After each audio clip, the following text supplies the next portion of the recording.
Switzerland were throwing caution to the wind. And when that happens, the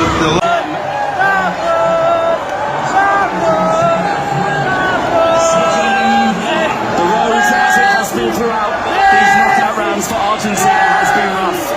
But again, they have found a way.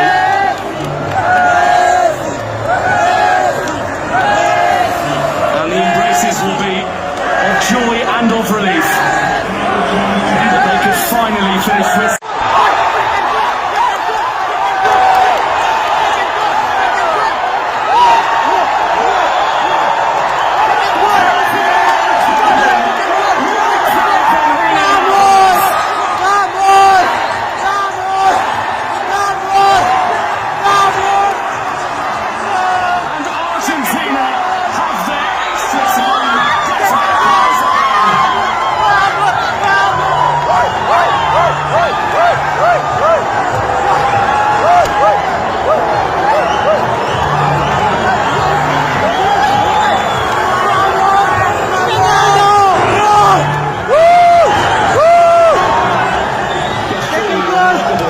started with Lionel Messi.